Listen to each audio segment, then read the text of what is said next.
or even if you're 30 years of age, you should always be thinking about what the plan is for the next 5 to 10 years.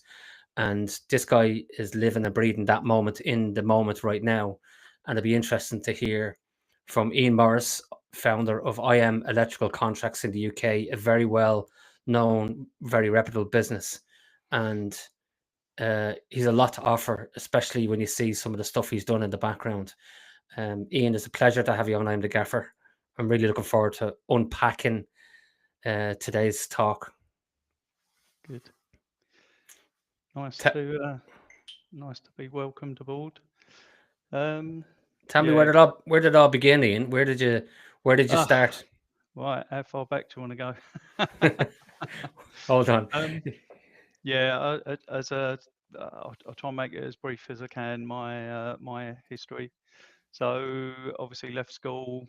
Yeah, in the days of the 80s. So I left school in the 1980, and it was very much the time of if people recognise UB40 and the 1 in 10 being on the dole and all that sort of thing. It was become people think it's bad now, but obviously back then it was kind of a bit of a new thing. A lot of people being on the dole and stuff like that, and everyone we was all quite pushed to get jobs. And I do laugh at people asking youngsters these days, well, oh, what do you want to be when you're older? And why don't you know? And all this sort of thing. And I'm thinking, I just didn't have a clue. So when when I was at school and they had you'd have a careers person come round and this stranger would suddenly turn up one day and you hustled into an office and they'd ask you a load of questions, would you want to be? And I just didn't have a clue what I wanted to do. So my my dad was a draftsman, which I was sort of reasonably not too bad at technical drawing and things like that, but I didn't really fancy office lifestyle. And in his spare time, he would do car mechanics for various people, anyone and everyone. But uh, in a about 3 years of our lifetime, when I was 12, 13, 14, he was a motor race mechanic. And I used to get dragged along to every race meeting up and down the country. It was for a saloon car racing. And I was sort of like pit boy, even though I was too young to go in the pits on certain races. But I'd run tyres around and do things. And I thought, yeah, mechanic seems like a reasonable thing to do. So when they said, "Would you want to be?" I said, "Yeah, yeah, mechanic, yeah, so let's go for that." And they looked down their sheet, and obviously didn't have mechanics in those days weren't paid the gazillion dollars that they're paid today. But they said, "Oh, yeah, we've got a job here on London Underground. Do you fancy that?" I said, "What, the Underground? What's a mechanic?" And they went, "Yeah. They need mechanics on the trains and things." I said, "Oh, okay, yeah, okay." I was thinking, oh, well, may as well do something or another. So they lined up an interview for me on the Underground, and I went down to Acton offices, and they had loads of us down there. There's probably hundreds of people down there. But unbeknown to me, they had 3,000 applicants for Wow. 30 positions. Wow. So they went from 3,000 down to 30, and we sat a test, and it was a lot an aptitude test, and I'm thinking, oh, not more exams, but it was like logical sequences. What's next in the sequences, like triangle, square, and all that sort of thing. Thinking, oh, I love doing these. So started pinging a few answers down, and I obviously did pretty well. And they singled out two or three of us, and they said,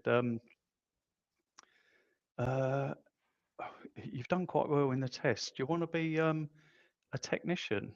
And I went, "What's that?" And they said, "It's more money." Great, yep, I'll do that then. So I got hived off into signalling Wow. on the Underground. So I sort of went out for a job as a mechanic, and I came back as a technician. And because it was signalling on the underground then, and the underground was going through quite a change of how it was running things. It was a lot more electronics and computer based. So we were trained up to do computing, electronics, and the electrical was just a sideline to it. And Wow. they literally overtrained us, I'd say, to the point that a lot of a lot of apprentices were sort of leaving left, right, and centre, and they didn't like all that sort of thing. And they were leaving to do some quite decent jobs. And yeah, they What a they what a what a training ground though. What a training ground. yeah. Oh my God, Yeah, like it was interesting. So it's loads of training. Some of it was relevant to the underground. Some of it was completely um, unusual. The computing they were using on the underground at the time, but very, very limited. And our training was our computer training was very. We'd do programming, machine code, and stuff like that. So it was really strange, but it was it was almost 5 years too early to realise what was going to happen with computers. I can remember one of my mates. We was at West Ham College, and one of my friends, still friends with him now, a really really good friend. He, because we used to work on the underground, we were very often in and around Leicester Square and uptown. We were like London rats, just free travel, and a London, London at your footsteps. Just off you go and create havoc.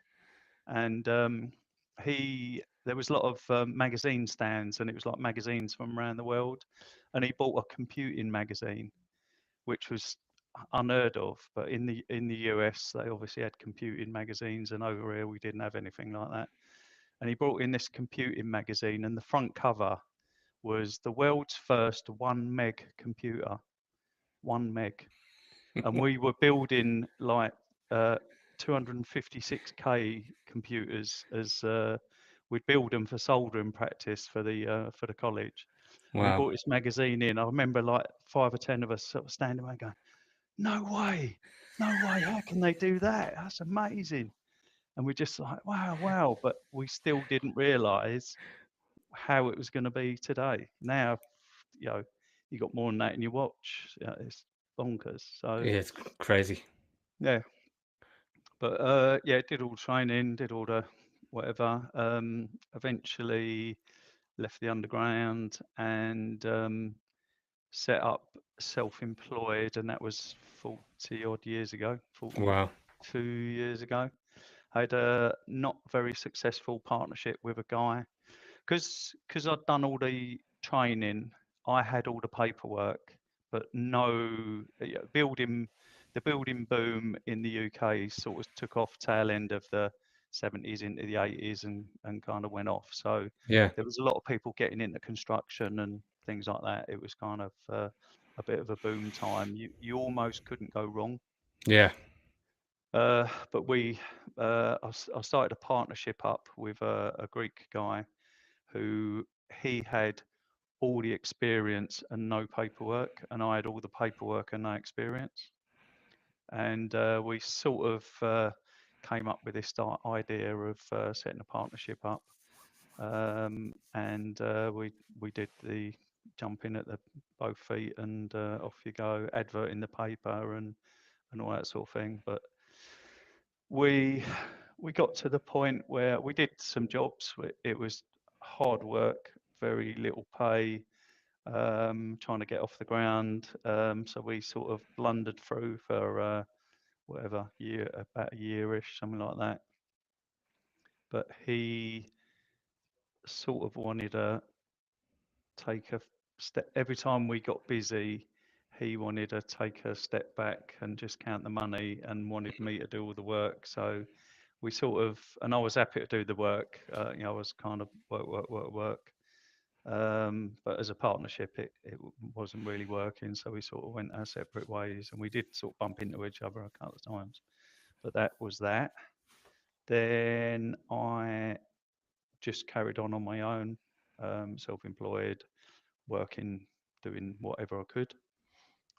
Ended up working for a small building company, which was sort of family related, and did as much electrical work for them as possible, and then helped them out with all the other trades. So picked up a bit of building work, building, plastering, painting, and anything and everything. So that was useful going forward, just to know all the other trades. Yeah. And then I left them and went and worked for a big electrical company, which was about 40, 50 blokes kind of size, 10 million turnover kind of thing. Um, and they used to do all the big jobs in London, a lot of military stuff, some quite techie things, and I loved it. You know, brilliant people. Still in touch with a lot of them now. Yeah. Company was great, other than the man at the top, who didn't like paying anyone. Oh So no. even even though he was doing rather well, he just didn't like paying people. And I was always one of those who would tackle any job, go and do anything, always try and get the job out as best I could, as quick as I could, all that kind of thing. And some of the others were, um, not as keen. I was probably young and naive and keen, and I worked for them for about 15 years, but I always had my own stuff on the side. I think I could quite early on see the writing on the wall that at some Yeah. point or another we were going to have a falling out. And lo and behold, at some point he owed me probably 20 grand. And when you're just working for someone effectively on a self-employed basis, it's a lot. Back then it was a lot of stack of money.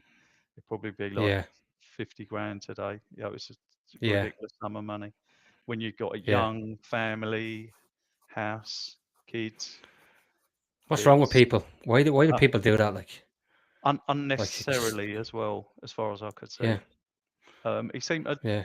lose out on this job or lose out on that, but my jobs were all bringing in money. I know they were. Mine were very profitable. They always got done on time. Always, it'd always ring up. Oh, can you fit this in? Can you fit that on your way Yeah. back? Can you just do this? And think, Yeah. yeah, it's another couple of £100 that we've got you for today for nothing. And Yeah. we do all that sort of thing, and then I'll be the one who's struggling for money. Yeah. So we parted ways, and but by that time, so I managed to whittle the debt down to 4 grand, and then go, yep, that's enough. I ain't going to get any more than that. I know I'm not. See you later. And by then, I had enough of my own stuff that I kind of went off and did my own thing, and then gradually built the company up, one man extra at a time, and took on some of their ex-apprentices that they'd got rid of unnecessarily, and just sort of built up from there, really. And then my son got involved. He was quite early days as well. He'd always been helping out since he was whatever 10. Shouldn't really say this if health and Health safety and are safety. listening, but get him on site at 10 years old and push him up a scaffold and go, Oh come on. right, Oh no, Ian. Oh no. Oh my God. don't fall off, pull this cable.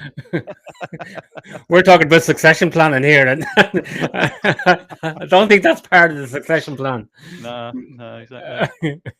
So he definitely learnt the hard way, and yeah, we just gradually grew the company up. We've got a fantastic team of people around us, really, really good, and they've most of them been with me a long, long time, or been with us a long, long time. How many have you got, Ian? It was 19. Having said that, we did get rid of. We had an apprentice who wasn't quite I had every high hope of him um, being great, and I think he had tons of potential, but he just fell off the wagon, shall we say? Yeah.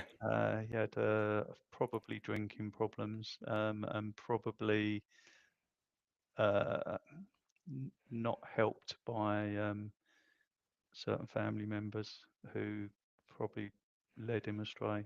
Yeah. I tried everything. Tried speaking to the family. So I tried all sorts. I tried literally anything and everything. College, this, that, and the other. But we um we did what we could as much as we could. I really wish him well, but no, I just couldn't. It just become a thorn in our side really. Yeah. So we had to get rid of him. It's not never good getting rid of apprentices, and no, just but there's always got to be a point of no return, and he just kind of let us down for the whatever eighth time or something. Yeah. It's just not good. You can't. Yeah, sometimes you got to shoot yourself in the foot to get away. You know, you just got to cut something off and just go. Yeah. Well, really, really sorry. And And is most of your stuff now domestic, mixed development, uh, commercial? we do. I used to say, "Oh, we're 5% domestic." We're nothing domestic. We're Really? 99% commercial. Yeah. The little domestic that we do is normally lords and ladies stuff rather than Lords and Mrs. lady. Higgins or something. It's yeah, we've it's normally something fancy, and it's not because we're expensive. It's we're sort of heading in a commercial direction with everything we do. Most stuff that we're good at. So the domestic that we do is normally more like a commercial job. Yeah. So it'll have a boiler room and a plant room and Yeah. BMS and a something. It's Yeah. not your normal, Yeah. mains board rewire and a couple of Yeah. sockets sort of thing. No, it's the usual mechanical ventilation, heat Yeah, pump, exactly, the whole lot is going exactly. in. The whole kit and caboodle. It's like Yeah, full on plant room with a swimming pool down in the basement. exactly. Yeah, it is. It is more like a commercial job. Definitely, Yeah. definitely more like a commercial job. That Yeah. no, no, we like things that are suited to our abilities, really, and the more technical, the better. Really, it's a lot more interesting. Well, talk to me about then how you see the succession then happening between your son and you, and that Yep. dynamic, and maybe Yeah. talk us through the whole sit yourself down process, and let's have a chat. Did that chat happen 4 5 years ago? You know, Um, Probably about then. It's a loose evolving plan. Um, my uh, there's a friend of mine. My son knows the guys. He's done some work around their house. He's actually a friend of my wife's, who owns a fantastically successful company. He's yeah, no two ways about it. He's multi-millionaire. And whenever we used to sort of go out for meals and meet them, and we met him on holiday and all that sort of thing. We'd sort of bump into him once or twice a year.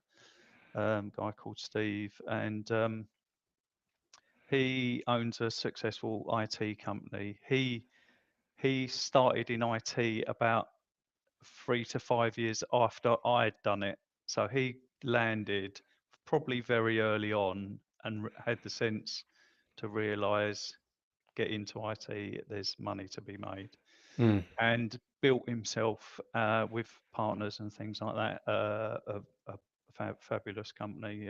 He's very successful worldwide. They've got branches here, there, and everywhere. So he built that up, and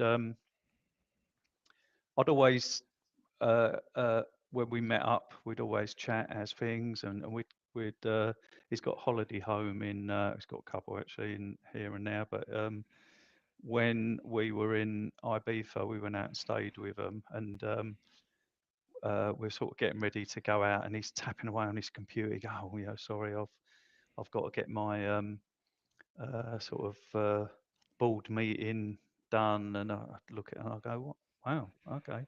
And he'd go, yeah, yeah, I'm doing, and it was a little bit of an insight into probably what we ought to be doing, and more planning and stuff like that at the time.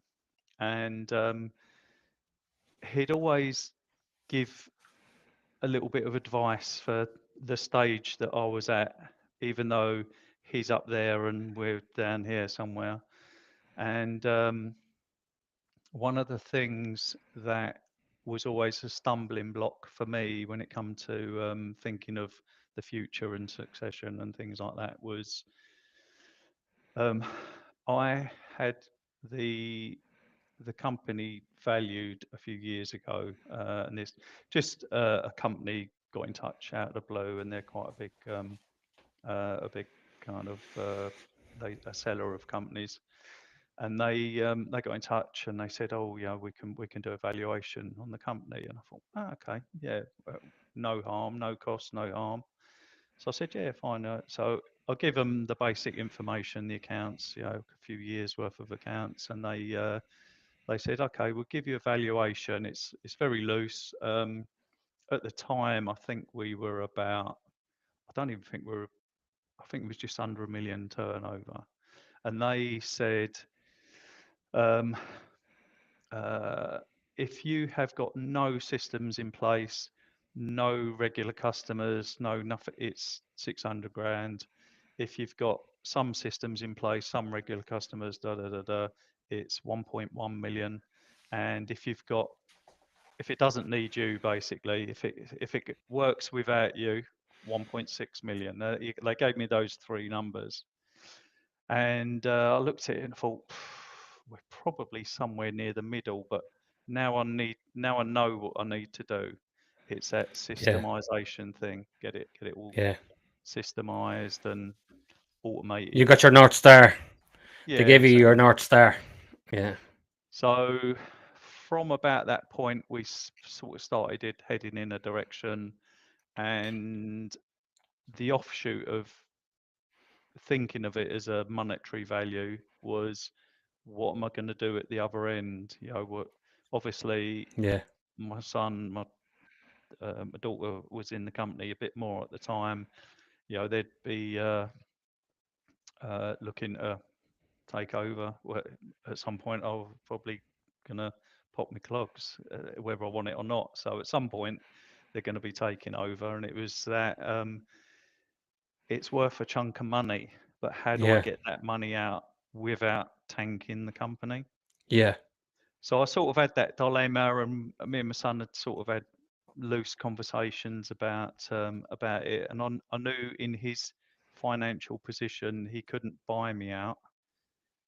I didn't really want to get somebody in to buy in and kind of leapfrog him, and it was always a little bit of a owner's dilemma, shall we yeah. call it? So Did you think about leveraging the capital of the company and using that as a yeah, this is where yeah? Steve came in.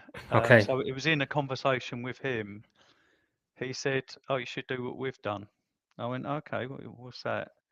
So he said, he hasn't got children. Um, his partner um, has got children, but I don't think they were interested in taking it. There was some kind of it wasn't going to be a family succession in his case. yeah, So I think what they did was had they polled sort of junior directors as to who's interested in taking over, and their their way of doing it was that they the company's profitable. So as long as the company's profitable and the company makes money, the yeah, company can loan a director the money to buy the company, yeah, and then they pay it off with the profits from the share that they've bought, kind of yeah. thing. Plus So, interest. Plus interest. yeah, exactly, exactly. And So, penalties, by the way. and it's their encouragement to keep growing the company and improving the company, Yeah, because obviously they're whatever 10% share or 25% share that they're buying, then if they can leverage the company Yeah. to be more valuable, Yeah. it's a win-win, Yeah. really. So once he explained the mechanics of it, I thought, yeah, that works for us. That can work for us. So Yeah. we'll we're looking to do something like that. At the minute, I'm at the stage where I'm trying to look at everything that I do, systemize it, produce some training for it, produce documents for it, simplify it as much as I can, Yeah. make it easy to understand and repetitive, and hand it over to somebody. So I'm sort of designing myself out of a job, which is an interesting phase of my life. But No, it's brilliant. It's great. it's It's yeah. the sensible thing to do. So Did you you know, you mentioned that a broker got in touch with you, and I presume it was a yep, broker, like there's one or two bottom shelf brokers, shall we say, that just go around doing this kind of like, oh, we can sell your business for you. And again, for the listeners and the viewers, just be very careful. In my experience, of these guys that are going yeah, yeah, around, you yeah, know, it's a yeah, numbers game for them to yeah, try and yeah, next thing all of a sudden you've sold yourself into these guys, and yeah, their terms tend to be very, very severe because yeah, they give you the honeymoon and all the upside going in, and then when you're in, exactly. all of a Yeah, sudden, exactly. oh, you've signed a contract here and you can't go Yeah, anywhere else, but you're with us. yeah, yeah, yeah. No, I've not Um, done anything like that. so you're not using a broker, or you didn't. So No, you're not. no, Well, you're not selling anyway. no, no. Effectively, no. Okay. Um, I think that I'm going to end up just taking a back seat, like as I said to you, like a chairman role. Yeah. Neither of us like the word chairman. Mate, it sounds like an old fogey, doesn't it? Well, we go non-exec. We could go down the non-exec road. Non-exec. Yeah, Yeah. exactly, exactly. Yeah, if Um. it's yeah, I So you'd still take a check off the table for that role, or what were you thinking that? um Hope the son is not ish. listening. Yeah, exactly, exactly. Yeah, we've sort of not really done the nuts and bolts of it just yet. At the moment, uh, we've we've bought the property that we're in now. This is why well, we were on a farm, so we had a quite cheap accommodation. Mm, We when we went there, which was 2007, we got involved with a barn, and when we went in there, we just opened the door, big slidey metal door, and there was 3 tractors parked in there. Imagine a big massive barn, 18 meters by 9 meters, and double height. And we're like, yeah, yeah, okay. We mez floored it. We put an office in. We put a gym in. We put all these storerooms in, and me and another brilliant. electrical company, we shared it between us, Brilliant. and it worked. Yeah. Well, our outgoings were fairly cheap. We stuck out on the barn in the middle of nowhere, but most of our work was middle of London anyway, so it worked. It was fine. Yeah. We grew the company, but the company we were sharing with, they sort of shrunk and we sort of grew. So we ended up sort of with the lion's share of it, and they eventually decided to move out of town and get somewhere different and all that sort of thing. So they decided to move to Norfolk, and still in touch with them now. Great, great team and all that. But they were happy with their size. They were small. They weren't interested in growing.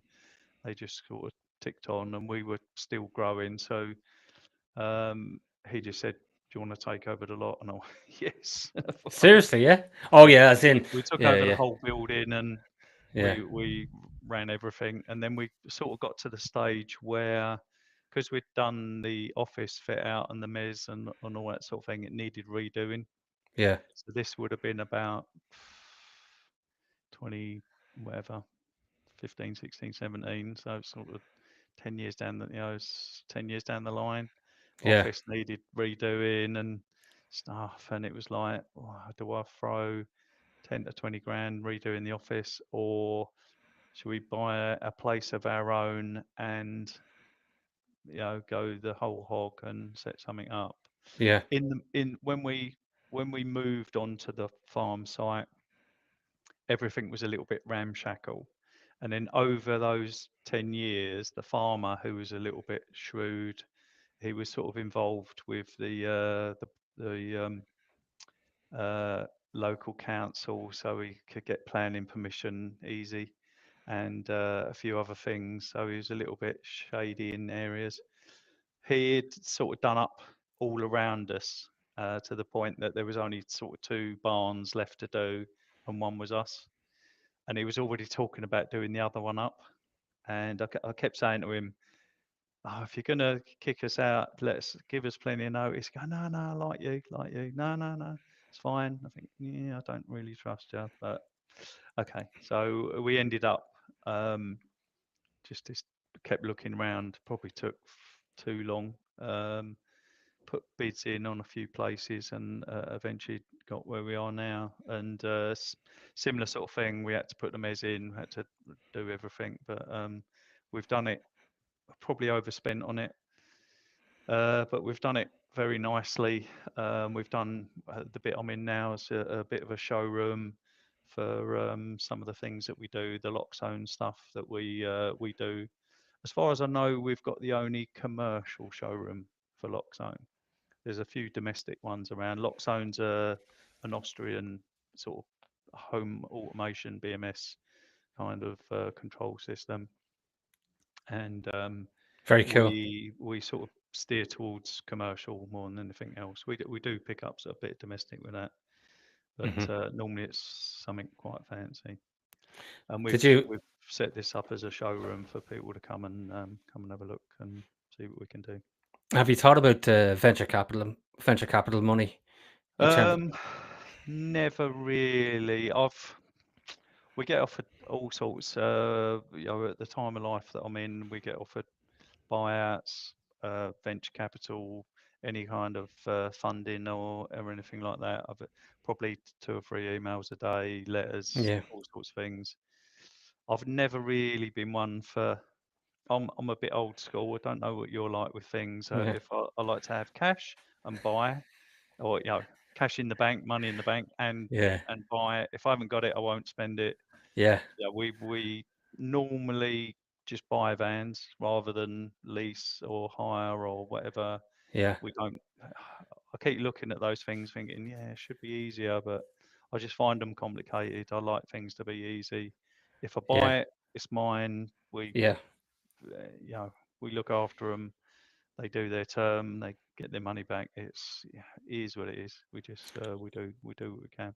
How Simple. often? How often do you turn the vans over? We when I first time I bought a new vehicle, which would have been many years ago. I don't even think I was. Yeah, I would have been working for ESL then, so probably late 80s, 90s. I bought. So my first van was a second-hand 70 quid minivan. And after that, I bought new, and it's 5 grand, 5,100. That's how good my memory is. 5,100 Nissan Sunny van, brand new. And after that, I just not bought new. Didn't buy anything other than new Yeah. vans. Um, So we look at every 3 years, or what are you thinking? yeah, Yeah, always. When I did the Sunny van first off, I got it on HP, and the deal was 3 years. And I always said I'd keep it 4, and in the extra year, I'll try and save the same money. yeah, So I did the finance over 3 years. I saved for a year, yeah, and then with the residual value and the thing, I just ended up buying the next one, and I had enough. yeah. And then after that, I just had enough. I just made sure that I had enough in the bank. Well done. Uh, and then pretty much, I don't think we've had ups and downs. Obviously, most companies have ups and downs and Yeah, things. And sometimes you'll get vans pack up and you need to replace 2 or 3 at a time, and it's a bit, yeah. yeah. don't really want to dig into savings, but you end up somewhere there or thereabouts, having to just fund a ridiculous sum of, when you look at the end of the year and go, what? I've spent Yeah, 70 grand on vehicles this year. yeah. But Yeah, it's your office, it's your tool. yeah, It's you can't. Tell me, back to the sun. Did yeah. you do a written plan yet? Do you have you done out a strategy? What for the succession? Yeah, No, lots of discussions, suggestions, and things like that. My son is he's been stepping up to the plate for a long time. He knows that at some point or another he'll be in my seat. He's very keen not to take on a couple of the roles that I do, and one of them's finance, which you're probably thinking, like I'm thinking, yeah, how's that work then? I think I think he'd rather somebody else dealt with the finance. I don't think it's a weakness of his. Um, I think he's so he's he's so good at other things. He don't really want to water down what he's good at, if you know what I mean. And I think both of us have thought of people who could take that role and do yeah. that sort of thing. So I think we've kind of got a loose plan that we're aiming towards. But at the minute we're Hmm. trying to deal with quite a few things.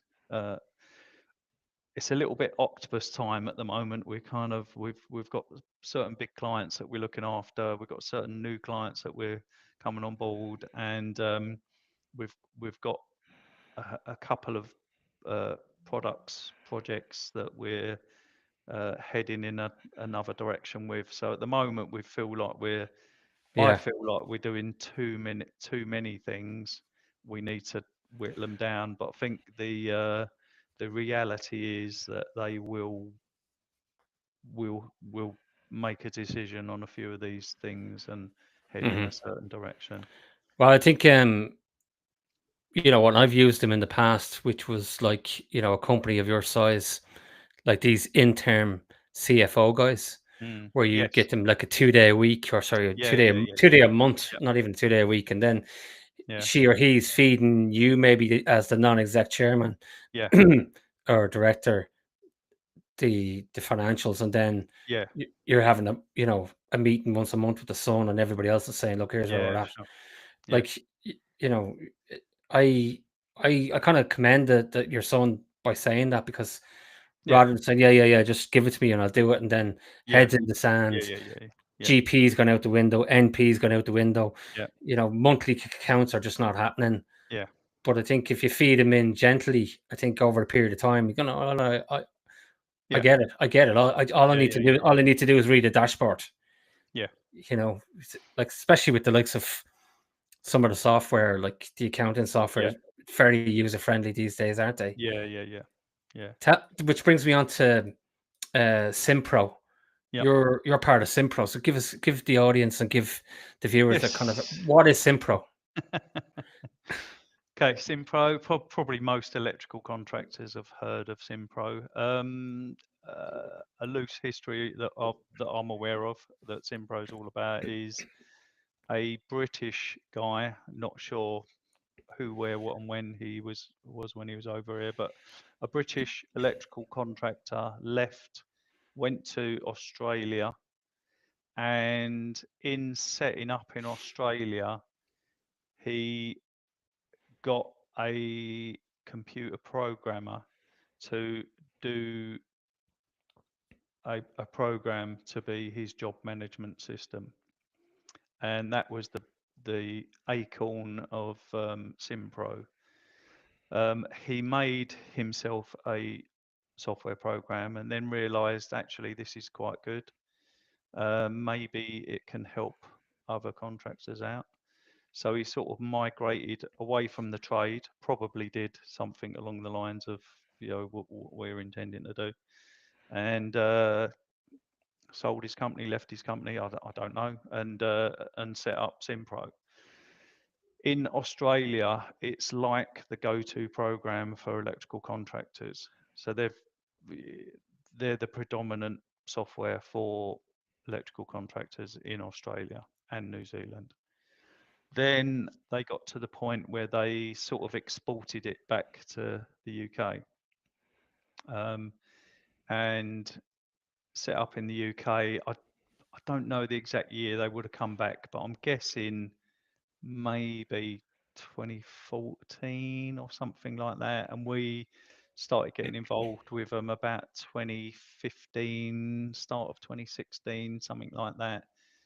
Um, we, I was always fairly good at tinkering with computers. My son's very good at tinkering with computers, and we've done quite a lot of work with computers over the years. And where we were growing, I used to have, I've still probably still got them kicking around, some Excel sheets that used to add things up, everything on different pages. So every job had an Excel sheet. The front page was kind of like your dashboard, if you like. Um, and we would use these from probably 2010-ish onwards. We had these, every job had a sheet, and you could see how profitable or not. It had, one of the sheets was all your POs, one of your sheets was all your schedule of, when you're visiting, and all that sort of thing, had labour rates on it. Everything was on these sheets. They were as good as you could do with an Excel sheet, even back then. And I just got to the point where we were doing such a volume of work that it was hard work dealing with these things. And I realized, yeah, there's got to be a better way. Got to be a better way than this. You're forever, you feel like you're doing everything twice because you're sticking it on this Yeah. sheet and then you're opening another sheet. It's just donkey work to do all those sort of things. So I looked around at software, and I spent ages and ages looking at software, and I eventually settled on Click Service software. And the team at Click did a great job of selling it to us. But unbeknown to me, we bought Click software. What I think, I'm guessing the history of Click software is that they're an IT company. I think they set up Click software service, the software, as their own software for their business. And it used to deal with IT calls coming in and making sure that they went through their kind of sausage machine and out the other end to make sure that they'd produce the goodies. So they sort of sold us this, yeah, you can do all this with it, and it was basically their software that had been repurposed and sold to the electrical trade. And they used to advertise in Professional Electrician and all that. And I obviously read this thing, contacted them, had a sales person, and we had all the sales jargon and all that sort of thing. And they sold us the dream of this fabulous software that was going to save our life. And I introduced it. It was a bit of an investment. We bought it, we ran it. It was buggy. It was good at some things. It was terrible at others. It didn't live up to the hype. Unbeknown to me, Click had been asked by the NIC to do their certificate software. So I think all their developers were suddenly dedicated to producing this NIC certificate software because they could see that it was going to earn them a lot of money, Hmm. as it probably has. But I was the loser in the deal. That every time I rung up the helpline, I'd get fobbed off. I wouldn't get calls returned, and I'm thinking, hold on, you're using this system that you told me is brilliant, and oh yeah, you don't lose any calls, and all of a sudden I'm not getting calls back, I'm not getting service, Yeah. I'm not getting this and that. So I eventually become disillusioned, and the nail in the coffin after exactly a year, I can tell you it was exactly a year, was when I was on the help line trying to sort out a problem for the 100th time. And the guy goes, yeah, we do. I said, I really want it sorted out now. And he went, oh, hold on a minute. He said, oh, you're out of service, you're out of guarantee. You need to buy another lot. I said, I've been having this problem for 6 months. I said, I've rung you hundreds of times, and now you're telling me that. I said, you serious? Are you serious? And he went, yep, yep, yep. He obviously stuck to his guns because I didn't know what was going on in the background. Yeah. And so it was stick your fingers up to them, drop it like a sack, write it off as a learnt Yeah. lesson. Yeah. And I went back to the Excel sheets for about a couple of years, and I struggled like anything. I revamped them a few times, Yeah. and then when I realised "Nah, there's got to be a better way, then I come across Simpro, and they did live up to the hype. But I was sort of once bitten, twice shy. So Yeah. I probably asked them a million questions about all sorts of things, and they just kept coming back with a smile and a yes and a yep, Yeah. do this and you can trial it and you can do stuff. And I went, I really want to hate it, but it looks like it looks like it's going to do the job. So tell me this, And tell me this, Ian, is it's like, so you're talking about cost management, labor management, yep, you're talking about job task yep, management. yep, Uh, anything and everything. so Its big problem is it will do it will do anything you want it to do, but it will do it in 10 different ways, and it's just knowing what the best way is for you. okay, So so over the years, what does it not do? what does it not do? I can tell you what its weak spots are. CRM. Yeah, I can't mass mail out of CRM. I'm sitting there, I can look at it and go, oh yeah, I've got 3,300 customers. I want to send them a bulk email. No, can't do that. you can't download a CSV file I can out. do all that. Yep. I can Yeah, stick it into something else, yeah, but if I but not. wanted to use just it on its own, Yeah, no, it doesn't. They're not interested in CRM. I think they should I buy a yeah, CRM company and bolt it on, but yeah. Or no. all they need is an API, and Yeah, they've got API. It has got an API. It will link to various things, but if you want to just use Simpro, you'll need some kind of separate CRM. I can email from it, but I can't bulk email from it. what else does it not do? Yeah. What else does it not do? The difficult things are Document storage. no problem with that at all. Yeah, I mean, the engineers can put uh, videos on jobs and photos on jobs and any number. I regularly go and do. I'll go and do a little simple little job and come back and go, oh yeah, look, I took 75 photos on that one. It's never runs out of space and anything like that. The mobile app Brilliant. is brilliant. There's certain things that it's exceptionally good at, and I've not seen any better. Yeah, Um, some people struggle with it. Where you obviously you spoke to Emerson, didn't you, from yeah, the Bright Group? So he's a electrical business advisor, and he advises us, and obviously he's helping us with the process and doing various things. And we've been with him a few years now, 2 or 3 years now. And it's got to the point where if any of his clients bring in Simpro, they normally do the Simpro training, which is normally 5 days. Most people do a 3 day, then leave it a month and do a day, and then leave it a month and do another day. That's sort of the sensible thing to do. And the Simpro trainers will set your system up, show you how to use it, mm, iron out any problems, and obviously you've got the helpline going on where if you get any problems, helpline. You and I know that when you're a businessman and you run a specific business like electrical business or a plumbers or something like that, hmm, there's certain things that you do that you want it done in a certain way.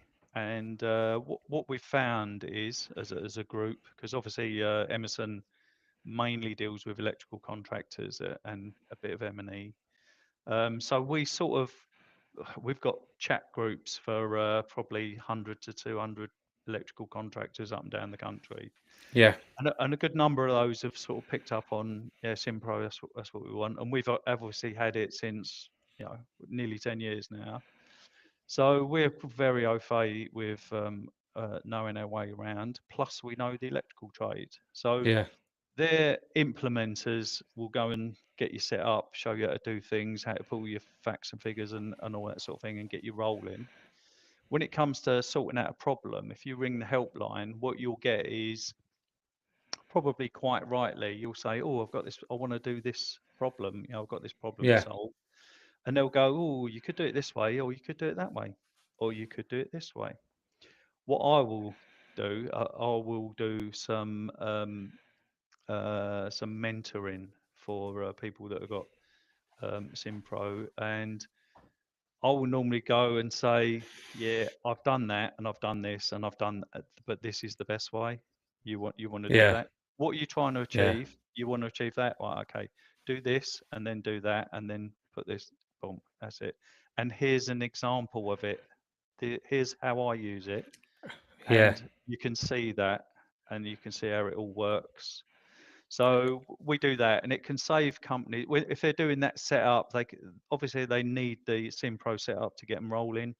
When they get rolling, they sort of get a bit floundered of, oh, I don't Yeah. know Yeah. what to do next. We haven't implemented this yet. We don't know when to do that, Yeah. and that's where somebody like You- myself can You're come like a along champ. and go, You're like a champion. You're like a yeah, champion for that software. yeah, yeah, The other good thing you mentioned, Emerson. Uh, it's Bright Advice, isn't it? The name of yes, that's Emerson. it. Right Yeah, business advice. Yeah. Bright Business Advice. And Mm. I remember you shared it with me, and so did Emerson.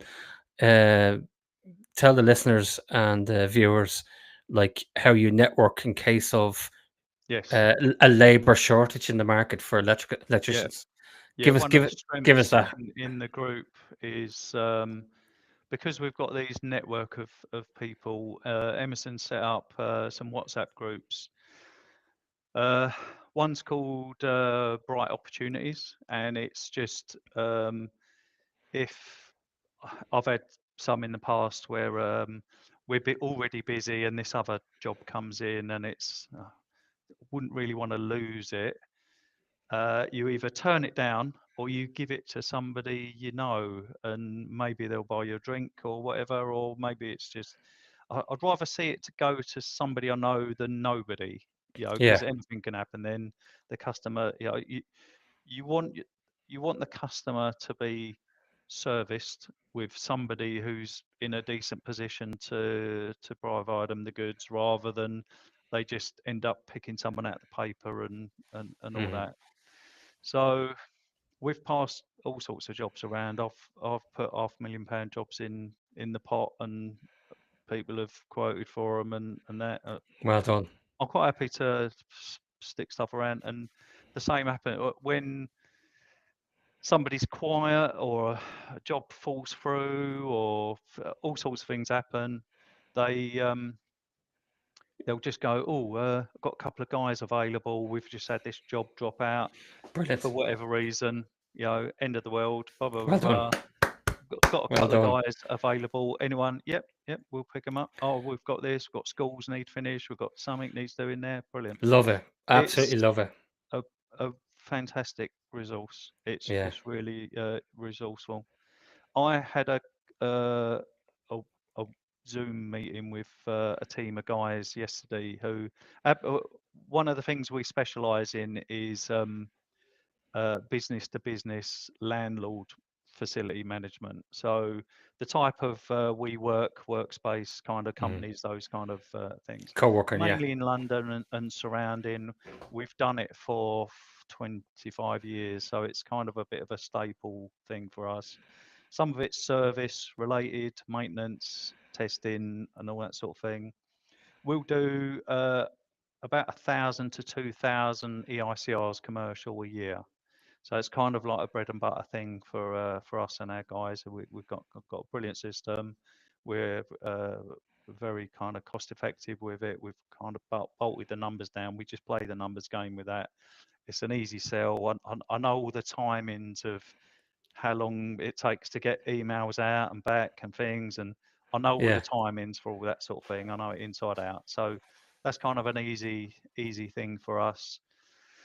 Um, the one of our big clients, some of their guys left and set up another company, and I had a chat with them the other day, yesterday, and they said, "Oh yeah, we've set up a new company. We've got some interesting clients, and they've got this portfolio, and oh, there's some up in Manchester, but you won't be interested in those." And I said, "No, but and then explained to them about we're The part of this group. business group, and I said, I know these people because we've Yeah. ate together, Yeah. sweated, cried together. You know, I know their pain. I know what they're going through business wise. I know Yeah. what stage they're at. I know what their people are like. I know they've got a mission statement. I know that they're heading in the right direction. I know they're nice people, and I know they'll look after you, and I Yeah. know they're in Manchester. So if Fantastic. you want somebody there, just let me know, Fantastic. and I'll just put you in touch with them. You deal with them. I'm not interested in any kind of cutback or anything like Yeah. that. Well, I'll just put you in touch with them. I know that they'll look after you, and they're like, "Oh, brilliant! That's That's fantastic." fantastic. So it Um, worked brilliant. really well. Brilliant. It's a nice thing to have. Ian, I'm conscious of the fact that you have to get a Yep. flight. So bang on. I could have done. We could have done a second podcast, but actually, the second. No, but the second podcast, really, if you'd come back to us and once you've done that succession handover, Yeah, sure. we'd love to learn how Okay. that's developed, uh, Yeah. warts and all. Um, and hopefully you still have a father-son relationship, which I'm sure you will. Haven't lost my last hair. Yeah, exactly. If No, people no. want, if people want to contact you, Ian, like I think you're angling towards the, a mentor, coach type of a person. You're always willing to give your time, and Mm. you don't, I'll let you take the floor. Like, why would people contact you? Yeah. Um, if it's project related or anything like that, our prob- our email is office@imelectrical.com, and if it's any inquiries, obviously the mentoring we'd do through the Bright Group. Yeah, Anyway, yes. Uh, anyway, I'm on LinkedIn, usual sort of stuff. I don't do TikTok. I'm sorry, but well, most other things we're sort of loosely involved with. But yeah, most people can find me if it's anything to do with that. IMelectrical.com. I'm Go on electrical.com. the Okay. website. Website's not. It's, most people can find a way, one way or another.